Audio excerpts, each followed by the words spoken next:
She looked me dead in the eye and said, "You are my best friend. Maybe we should just be friends." I said, "Okay, friends it is." What she didn't expect was for me to actually mean it. 6 months later, she is facing workplace discipline and a restraining order while I am happily dating her former best friend. Look, I thought I knew Alyssa after 2.5 years together. We shared everything. A lease on a modern condo in Denver's River North District, mutual friends, weekend plans, the whole domestic package. I'm a mechanical engineer at an aerospace startup, pretty straightforward guy who values stability and clear communication. She is a digital marketing consultant, calls herself a free spirit, which I always found endearing until, well, you will see. Last Wednesday started like any other day. I came home from work around 6:30, still thinking about a design problem with a fuel pump prototype. I was expecting our usual routine, maybe some Netflix and takeout from that Thai place on Larimer Street she loves. Instead, Alyssa was sitting on our couch with a packed suitcase beside her. Not just an overnight bag, but the big roller suitcase we use for week-long trips.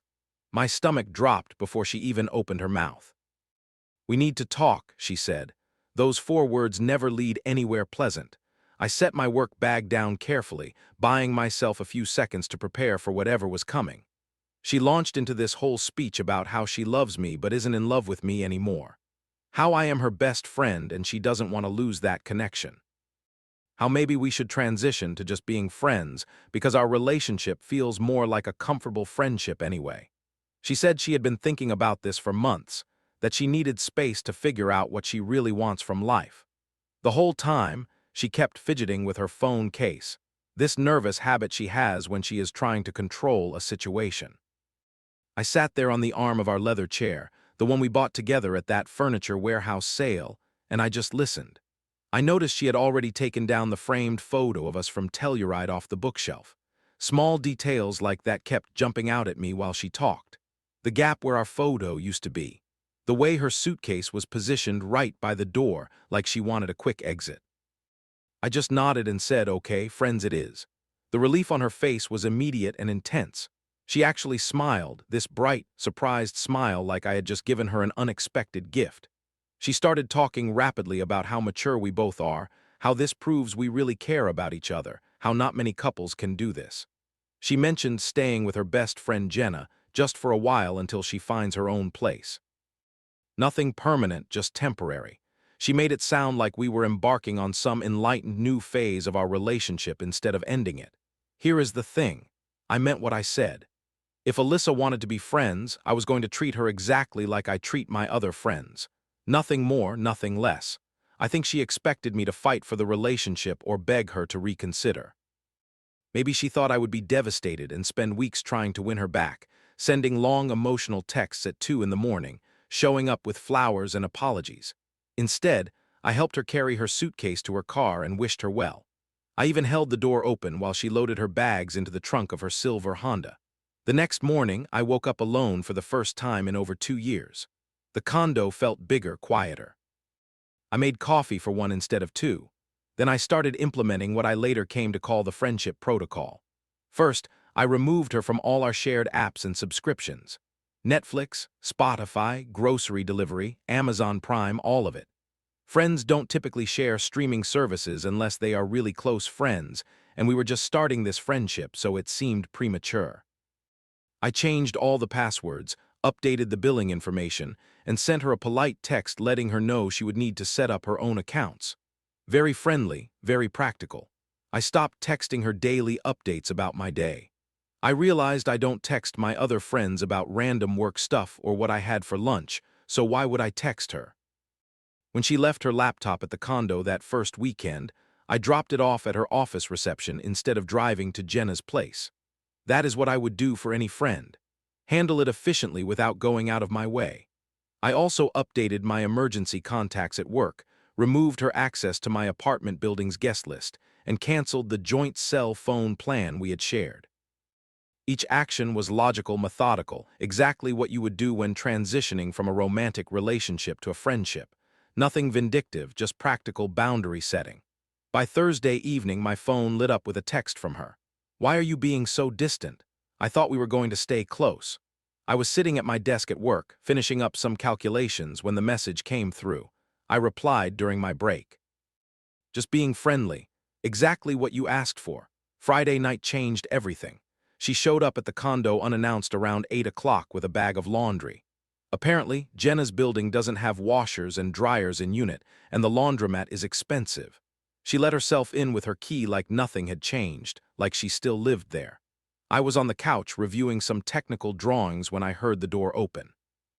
"Hey, what is up?" I asked, genuinely confused about why she was there. "Just doing some laundry. Hope that is okay." I watched her start a load in our washer, our former washer I guess, like this was completely normal. She was humming while she sorted colors from whites, this casual domestic scene that felt completely surreal given that she had moved out less than a week ago.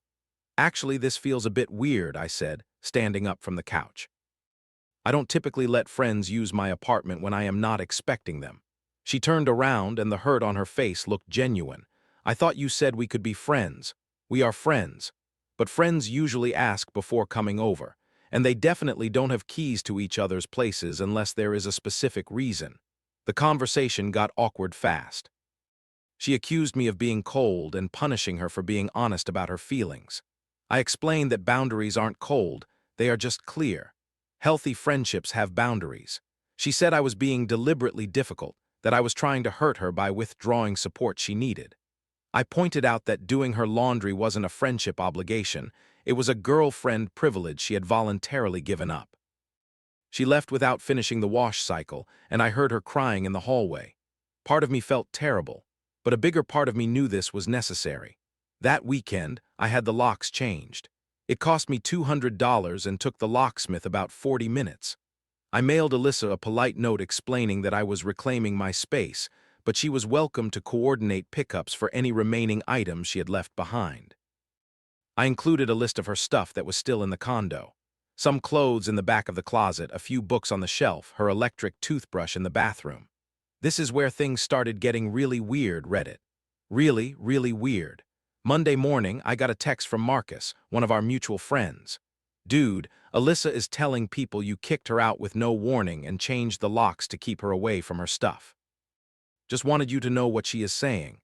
I sent Marcus screenshots of our entire text conversation, including the polite note about coordinating pickups. He responded with a thumbs up, and yeah, I figured there was more to the story.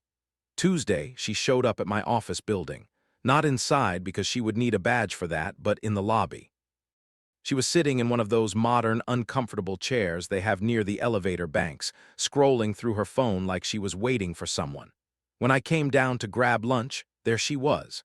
"Hey," she said brightly, like running into me was a total coincidence. "I was in the neighborhood and thought maybe we could grab coffee." "I am actually meeting Chris for lunch," I said, which was true. My coworker Chris and I had plans to hit the sandwich shop down the block. "Oh," she looked disappointed. "Well, maybe another time? Sure, just text me next time, so I can check my schedule."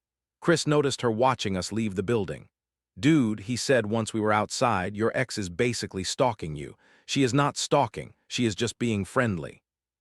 Friendly people don't show up at your job 3 times in 1 week without calling first. 3 times? I had only seen her once. Chris pulled out his phone and showed me his Instagram. There were photos of the office building exterior that Alyssa had posted at different times over the past week, each one tagged with her location and time. Monday morning, Wednesday afternoon, and now Tuesday lunch. The captions were all vague things about missing routine and feeling lost. That is when I started to worry this was becoming something bigger than just an awkward breakup. So that is where I am right now. It has been about 2 weeks since the "let's be friends" conversation, and I am starting to think Alyssa had very different expectations about what friendship with an ex would look like. She seems to want all the benefits of a relationship, like access to my space, my time, my emotional support, without any of the commitment or exclusivity that comes with actually being in a relationship. Am I being unreasonable here? I genuinely want to be her friend, but I feel like she wants something I cannot give her. Something that looks like friendship on the surface but functions like a relationship underneath. How do you navigate this kind of situation when someone says they want one thing but their actions suggest they want something completely different? Update 1. So Reddit, you all called it. The comments on my original post were pretty unanimous. This was not about friendship at all. This was about control and keeping me as a backup option. I didn't want to believe it at first, because that would mean the woman I spent 2.5 years with was capable of that level of manipulation. But everything that happened over the next few weeks proved you were absolutely right. Our mutual friend Marcus was celebrating a promotion to senior account manager, and we had all planned this dinner weeks earlier, back when Alyssa and I were still together.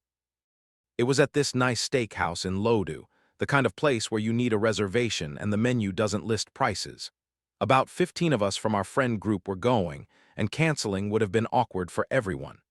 Alyssa showed up with some guy named Evan. She introduced him as her friend, but everything about their body language screamed new relationship. Lots of hand-holding, giggly whispering, she kept touching his arm when she laughed at his jokes. They sat across from me at the long table we had reserved, and I could tell she was watching me out of the corner of her eye the whole time. I think she expected me to be jealous or upset, maybe cause a scene, or spend the evening looking miserable while she paraded her new guy around. Instead, I introduced myself to Evan, shook his hand, made some small talk about his work in graphic design. He seemed like a decent guy, honestly. A little awkward about being thrust into this social situation with his new girlfriend's ex, but friendly enough. Then I focused on celebrating Marcus and his promotion, which was the actual point of the evening. Normal friend behavior, right? But I could see Alyssa watching me all night, waiting for some kind of reaction that never came. She kept trying to catch my eye, laughing louder at Evan's jokes, touching him more obviously. When Evan went to the bathroom about halfway through dinner, she actually leaned across the table toward me. "Are you okay?" she asked, her voice full of false concern. Of course, why wouldn't I be? "I just thought, seeing me with someone else might be weird for you. Should it be?" I asked genuinely. "We are friends. I want you to be happy." The look on her face was priceless, like she had planned this whole elaborate chess move and I had accidentally knocked over the board by not caring about the game. She sat back in her chair and didn't say much for the rest of dinner. But here is where things got interesting. Jenna was also at this dinner. She has been Alyssa's best friend since college, going back almost 8 years. Honestly, I had never really talked to her much beyond polite group conversation. She was always just Alyssa's friend, someone on the periphery of my life who I saw at parties and group events but never one-on-one. That night, though, she ended up sitting next to me when we all shifted around after dinner for drinks. Alyssa was focused on her performance with Evan, laughing loudly at the other end of the table, so Jenna and I started talking about work. She is a nurse at Denver Health, deals with a lot of trauma cases in the emergency department. She mentioned the technical problem-solving aspects of emergency medicine, the quick decisions under pressure, and I found myself drawing parallels to my work in aerospace engineering. Different fields but similar mental processes. Assess the situation, identify the critical variables, implement the solution, evaluate the results. The conversation flowed really naturally. She has this calm, pragmatic energy that I found refreshing after months of Alyssa's emotional intensity. Where Alyssa would turn everything into high drama, Jenna seemed to approach problems with this steady, analytical mindset. When I mentioned the awkwardness of the breakup and Alyssa showing up at my work, Jenna just nodded. "That sounds really difficult," she said simply. No judgment, no dramatic gasps, just acknowledgement that the situation was complicated. After dinner, Jenna texted me asking if I wanted help coordinating the pickup of Alyssa's remaining stuff from the condo. She explained that Alyssa had been complaining about me making it difficult to get her things, which wasn't true at all, but Jenna offered to be a neutral third party to facilitate the exchange. Just practical friend logistics. Nothing weird about it. But our text conversation kept going beyond just scheduling. She asked how I was handling everything, mentioned that she thought I was being really mature about the whole situation. We started talking about other things. Books we were reading, shows we were watching, the weird reality of being adults in Denver where rent keeps climbing and everyone is either a software developer or works in cannabis. Over the next couple of weeks, Jenna and I kept texting. Nothing romantic, just easy conversation. She would send me funny memes from her hospital shift, stories about ridiculous things patients had done. I would share engineering disasters and prototype failures. She has this insightful and funny sense of humor that is understated, not trying too hard. We started grabbing coffee between her shifts when our schedules aligned. The first time we met for coffee, it was at a place near the hospital. She was still in her scrubs, looking tired after a 12-hour shift, but she brightened when she saw me. We talked for almost 2 hours about everything and nothing. Her family in Colorado Springs, my parents in Fort Collins, why we both chose to live in Denver despite it being more expensive. She told me about wanting to go back to school for her nurse practitioner license. I told her about the aerospace project I was working on that might involve satellite components. Meanwhile, Alyssa was ramping up the weirdness factor significantly. She started showing up at my workplace more frequently. Not inside the building, but in the lobby, always claiming she was in the neighborhood and wanted to grab coffee. My coworker Chris, who works with me in the propulsion systems division, noticed immediately. "Dude, your ex is basically stalking you," he said one day when we were reviewing test results. "She has been here every day this week. She is not stalking, she is just being friendly." Friendly people don't show up at your job without calling first. Friendly people respect boundaries. Chris was right, and I knew it. I mentioned the workplace visits to our HR manager, Miss Daniels, just as a heads up.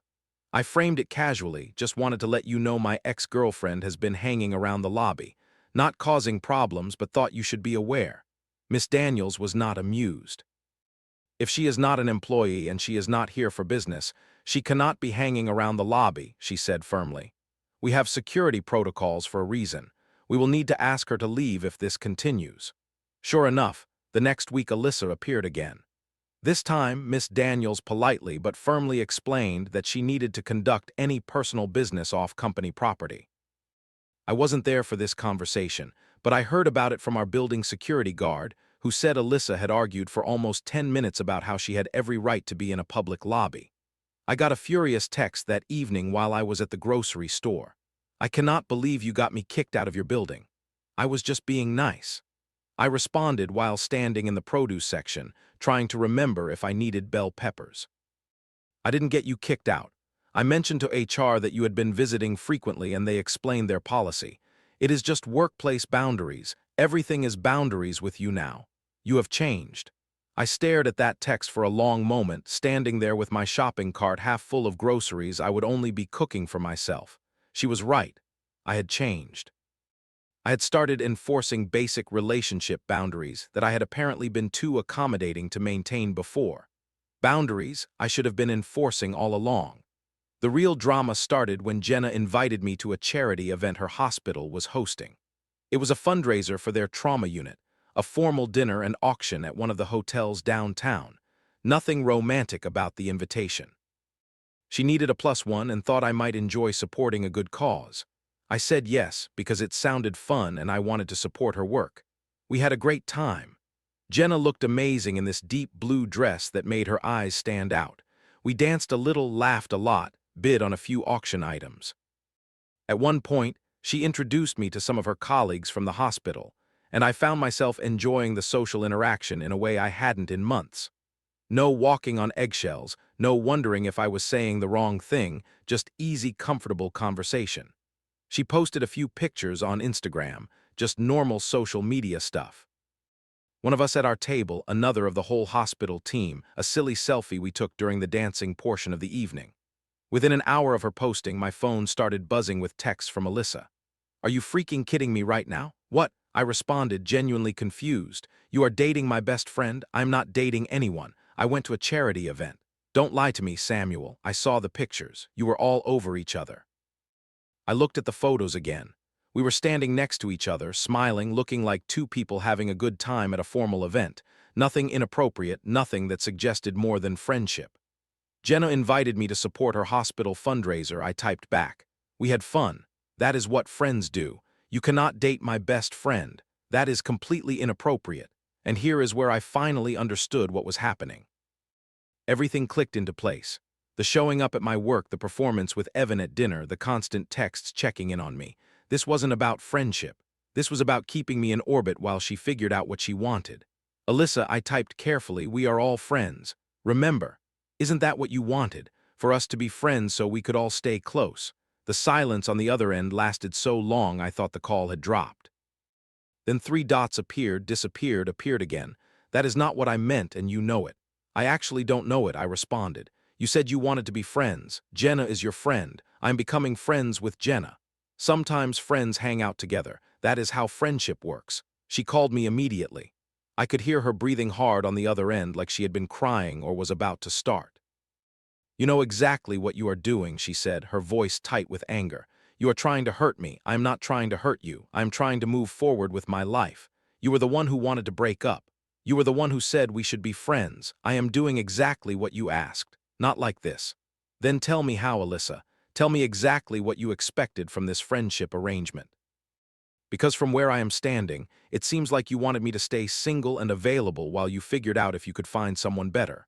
And now that I am actually moving on, you are upset that your safety net isn't there anymore. She hung up on me. I stood there in my apartment, phone still in my hand, realizing that I had just articulated something I hadn't fully understood until that moment. 2 days later, Jenna called me in tears. It was late, almost 11 at night, and I could hear the distress in her voice immediately. I am so sorry, she said. Alyssa just completely lost it on me. What happened? She called me a traitor, said I violated girl code, accused me of going after her ex the second she turned her back. She told me I have to choose between her friendship and whatever is happening with you. What did you tell her? I asked, though I wasn't sure I wanted to know the answer. I told her she doesn't get to dictate who I am friends with, Jenna said. I told her she was the one who broke up with you. She was the one who said she wanted everyone to stay friends. And now she is mad because we are actually doing that. It doesn't make sense, Samuel. Nothing about her behavior makes sense. That conversation made something click for both of us.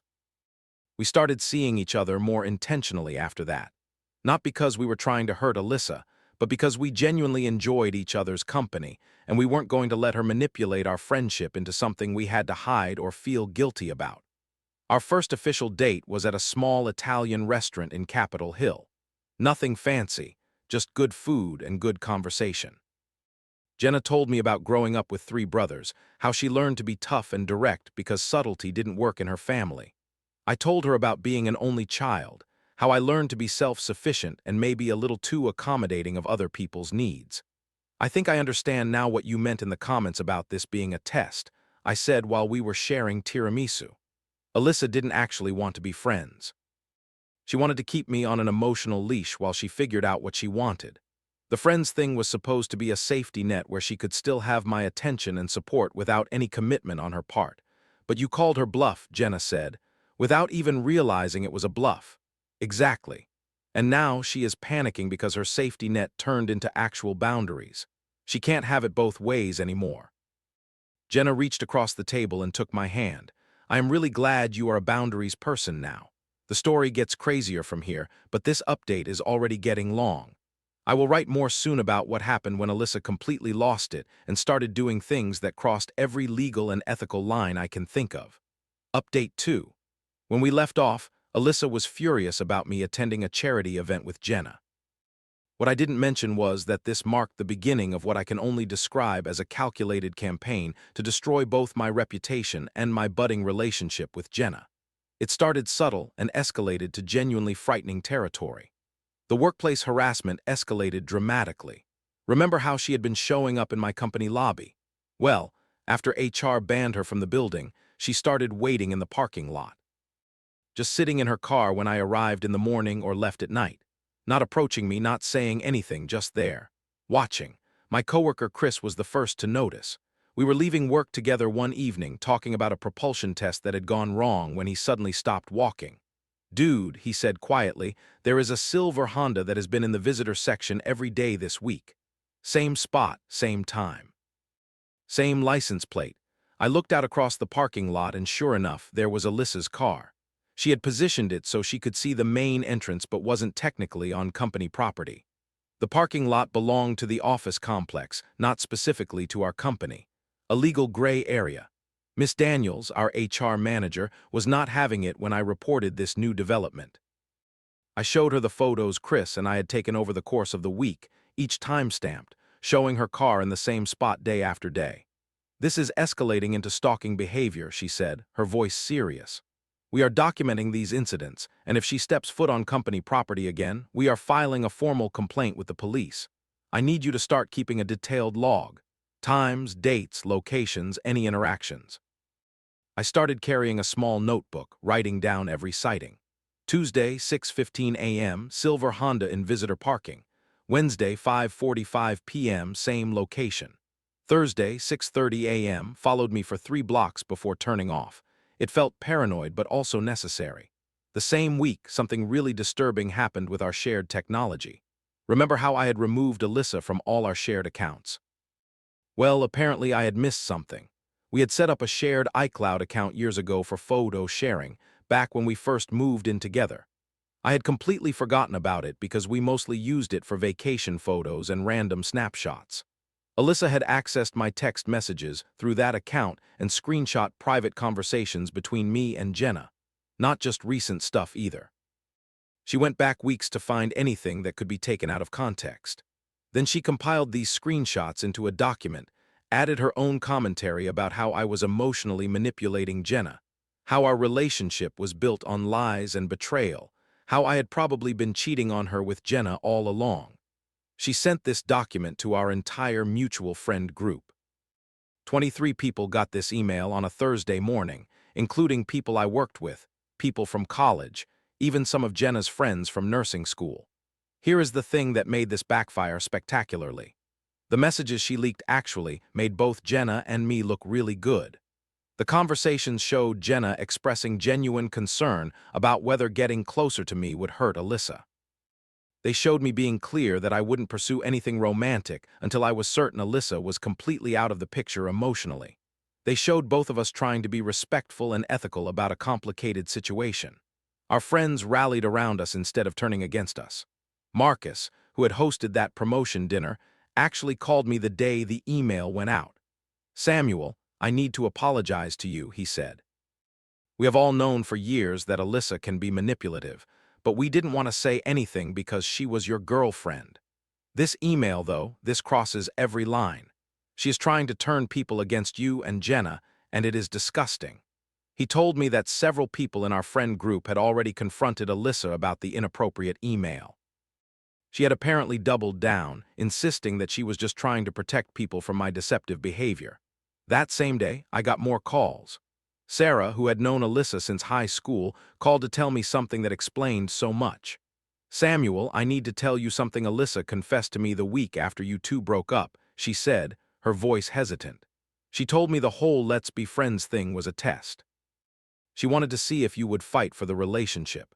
She thought if she made the breakup easy and low drama, you would prove you still cared by chasing her. She said she never actually wanted to break up. She just wanted you to show more passion and effort." I sat down hard on my couch, phone pressed to my ear, feeling like I had been punched in the stomach. She literally said, Sarah continued, "I thought if I made it easy, he would chase me. I wanted him to prove he still cared. When you didn't chase her, she panicked. That is when all this crazy behavior started. Everything suddenly made perfect sense. Alyssa had been running an elaborate manipulation test, and I had accidentally passed it by not playing along. She had expected me to beg, plead, demonstrate my love through persistence and pursuit. Instead, I had respected her stated wishes and moved forward with my life. The test had backfired because I had taken her at her word instead of trying to decode her hidden meanings. But it got worse before it got better. That same weekend, Alyssa made what I think was her final desperate play for control. She contacted my parents. My mother called me Sunday afternoon, confused and concerned. "Samuel, I got a very strange call from Alyssa today. She said you are being emotionally abusive to some girl named Jenna, and that we need to intervene before you hurt her the way you hurt Alyssa." I closed my eyes and took a deep breath. "Mom, that is not what is happening at all. Let me explain everything." I spent an hour on the phone with my parents, walking them through the entire situation. The breakup, the friendship protocol, the workplace visits, the leaked messages, everything. My father, who is a retired police officer, listened quietly until I finished. "Son, you need to document everything and consider getting legal advice," he said in his cop voice, the one that meant he was serious. "This woman is escalating in a very dangerous way. What starts as parking lot surveillance can turn into something much worse very quickly. Trust me, I have seen this pattern hundreds of times." He connected me with a family law attorney he knew, a woman named Patricia Chen who specialized in harassment cases. I met with her on Tuesday during my lunch break. Her office was downtown, sleek and professional. She listened to my story without interrupting, taking notes on a yellow legal pad. When I finished, she looked up at me seriously. What she is doing crosses multiple legal boundaries: workplace harassment, digital privacy violations, defamation, and stalking behavior. This letter puts her on official notice that further contact could result in a restraining order. She drafted a cease and desist letter that afternoon. It was professionally worded but crystal clear. Alyssa was to stop all contact with me, stop visiting my workplace, stop accessing my digital accounts, and stop making defamatory statements to our friends and family.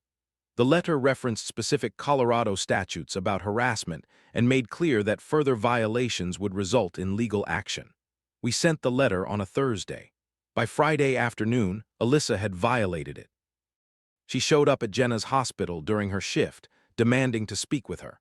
Hospital security had to escort her out when she became loud and disruptive in a patient care area. One of the security guards told Jenna that Alyssa had been screaming about betrayal and stolen relationships while patients and families looked on in shock. Jenna called me from work, still shaken.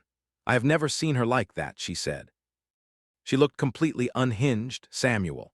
She was crying and yelling at the same time, making threats about consequences for stealing other people's relationships. Security had to physically walk her out of the building. But it got even worse. Jenna started receiving strange phone calls at home. The caller ID showed various local numbers, but when she answered, it was always Alyssa. She was using some kind of voice disguising app that made her sound robotic and distorted.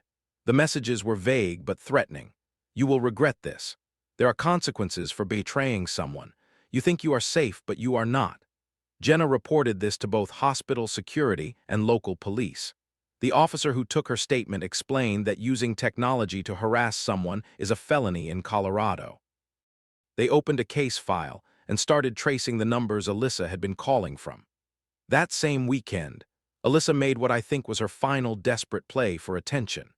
She posted a massive Facebook rant about how men weaponize boundaries to punish women for wanting space, and how society enables emotional abuse when it is done by quiet, manipulative men instead of loud, aggressive ones.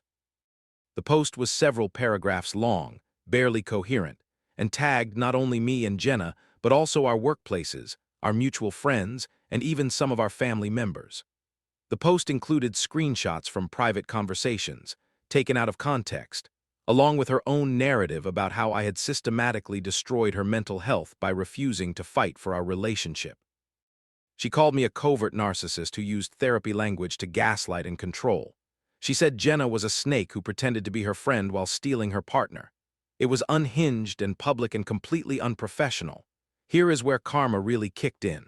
Alyssa had tagged her own company in the post. Her boss, a woman named Michelle who I had met at a few company events, saw the post within an hour. Michelle called Alyssa immediately and told her to take it down. When Alyssa refused and doubled down on her right to share her truth, Michelle put her on unpaid leave pending a disciplinary review. The company's social media policy was clear. Employees could not post anything that reflected poorly on the brand or created legal liability. By tagging the company in a post that included harassment allegations and private screenshots, Alyssa had violated multiple policies. They couldn't fire her immediately because of employment laws, but they could put her on leave while they investigated. Meanwhile, the hospital where Jenna worked took the harassment reports very seriously. Their security director helped her file for a protective order. The process was surprisingly straightforward. Jenna had documentation of the workplace confrontation, recordings of the threatening phone calls, and screenshots of the Facebook post. The judge granted a temporary protective order that same day, with a full hearing scheduled for 2 weeks later.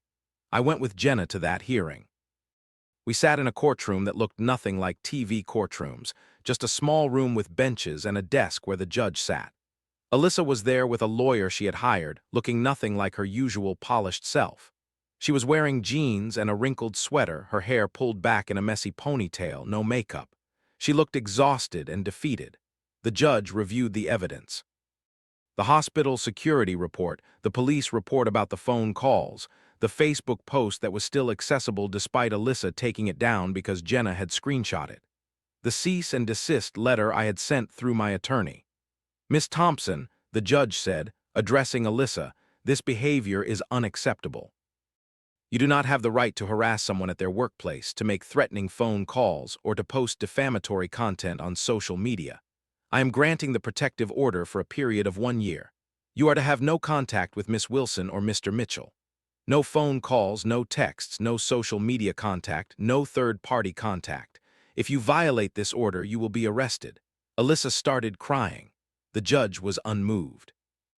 Outside the courtroom, Jenna and I stood in the hallway for a moment, processing what had just happened. I feel like I should feel bad for her, Jenna said quietly. But mostly I just feel relieved that maybe now she will leave us alone. Right now, Alyssa is facing potential criminal charges for the harassing phone calls. The police investigation is ongoing. She is on unpaid leave from work with no clear timeline for return. She has lost most of our friend group because even the people who wanted to stay neutral found her behavior too extreme to defend. Jenna and I are officially dating now, and it is the healthiest relationship I have ever been in. We communicate clearly, we respect each other's boundaries, we don't play games or test each other. When something bothers me, I say it directly. When she needs space, she asks for it clearly. It is refreshing and simple, and exactly what a relationship should be. Sometimes I do feel bad about how everything exploded. When I am lying in bed at night, I think about the woman I thought Alyssa was before all this happened. The woman who laughed at my engineering jokes and surprised me with my favorite coffee on rough mornings. But then I remember that person wasn't real, or maybe she was real, but she was also capable of this other side. The manipulation, the stalking, the complete disregard for boundaries and basic human decency. Mostly, though, I am grateful. Grateful that Alyssa showed me what she was really like before we got married or had kids together. Grateful that I learned to enforce boundaries and recognize manipulation when I see it. Grateful that Jenna came into my life when she did, showing me what healthy communication and respect looks like in a relationship. Reddit was right from the beginning. This was never about friendship. It was about control. And the moment I stopped being controllable, she revealed exactly who she really was. Final update. Reddit, I honestly thought my story was over. The restraining order was in place. Alyssa was out of my life. Jenna and I were building something real and healthy together. I figured that was the end, just a clean break and forward momentum. But life has a weird way of bringing unexpected closure, and what happened last month completely changed how I think about this whole situation. I got an email from an address I didn't recognize.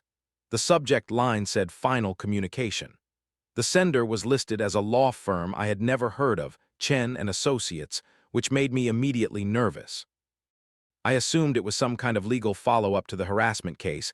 Maybe Alyssa was suing me for emotional distress or something equally absurd. The email was brief and formal. Mr. Mitchell, my client would like to request a brief meeting to provide closure on recent events. This is not a legal matter, and no action is required from you. This request comes from a place of personal accountability, not legal obligation.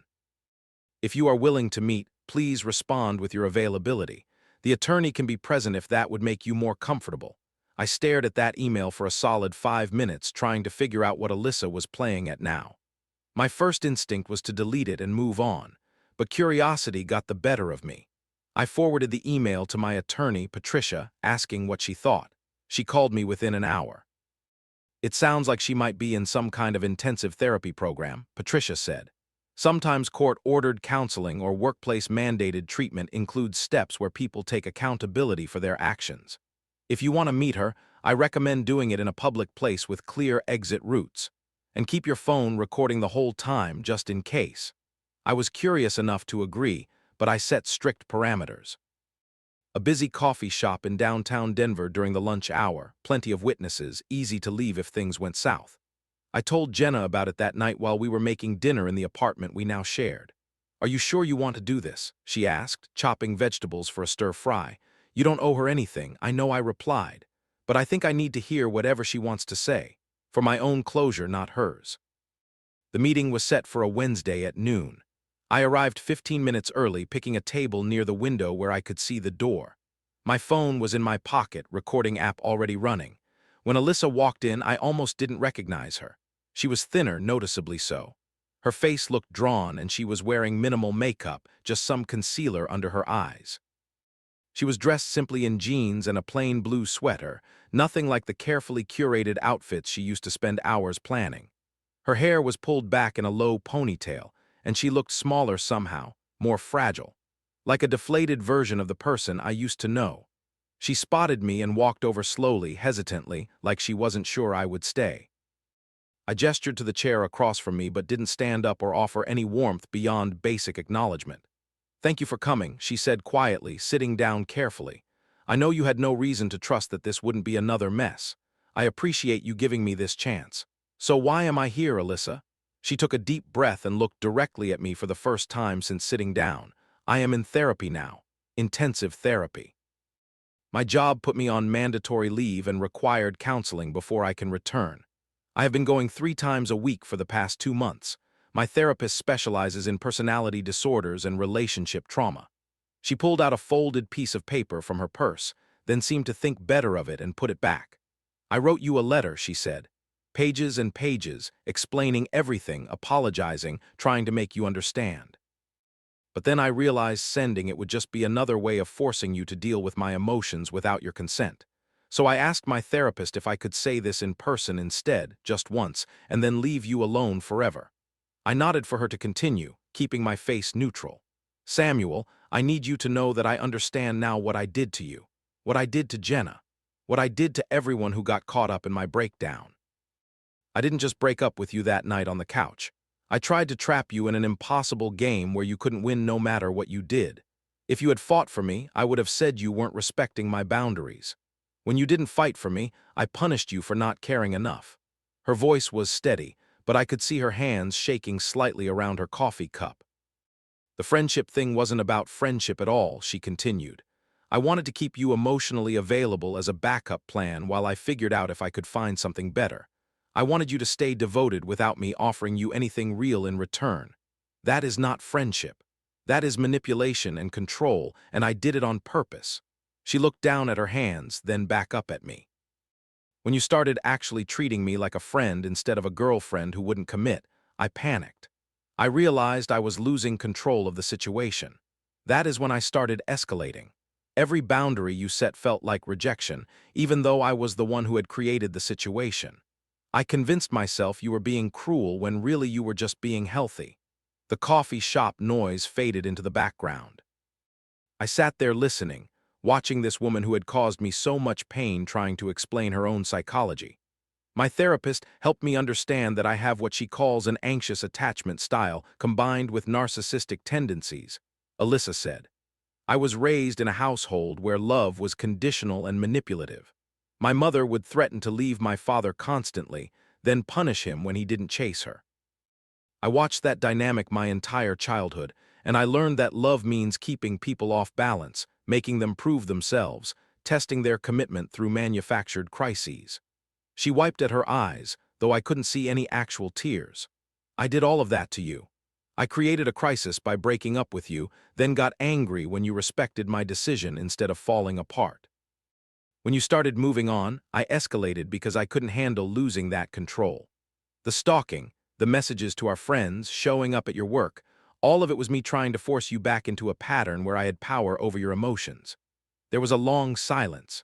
A barista called out someone's order. The espresso machine hissed steam, normal coffee shop sounds that felt surreal against this conversation. "I know this doesn't change anything," Alyssa said finally. "I know I hurt you and Jenna in ways that can't be undone. I destroyed friendships and behaved in ways that were completely unacceptable and honestly criminal.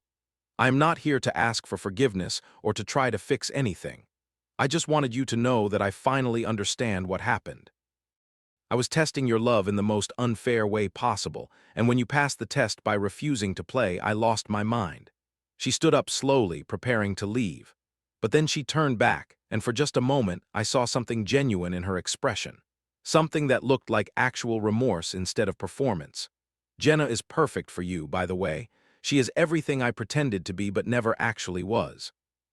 Direct, honest, emotionally stable.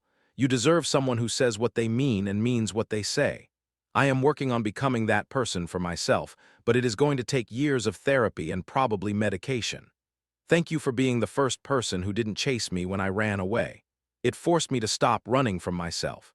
She walked out of the coffee shop without looking back. I sat there for another 20 minutes, coffee getting cold in front of me, trying to process what had just happened. It wasn't the closure I had expected, but it was the closure I didn't know I needed. Not because her apology changed anything, but because it confirmed that my instincts had been right all along. This wasn't about me failing to fight hard enough or love well enough. This was about someone else's broken patterns that I had refused to participate in. A week later, I found something in my mailbox that made everything feel complete. It was a plain envelope with no return address, postmarked from Colorado Springs. Inside was a single photo from our last good weekend together, a trip we had taken to Red Rocks Amphitheater last summer. We looked happy in the picture, genuinely happy, before everything got complicated. Young and optimistic in a way that felt like ancient history. On the back, written in Alyssa's neat handwriting, was a single sentence. "Thank you for being the first person who didn't chase me." It forced me to stop running. No signature, no contact information, no request for response, just acknowledgement and goodbye. I showed the photo to Jenna that evening while we were cooking dinner together, something we did almost every night now. A domestic routine that felt healthy and sustainable instead of obligatory and tense. "How do you feel about it?" she asked, stirring pasta sauce on the stove. "Peaceful, I think, like a chapter finally closed properly." I slid the photo into a drawer, not throwing it away but not displaying it either. Just keeping it as a reminder of what I learned about boundaries and manipulation and the difference between love and control. Jenna smiled and kissed my cheek. "Closure looks good on you," she said. And she was right. For the first time in months, maybe years, I felt completely at peace with where my life was heading. No manipulation, no games, no tests. Just two people building something real together, one honest conversation at a time.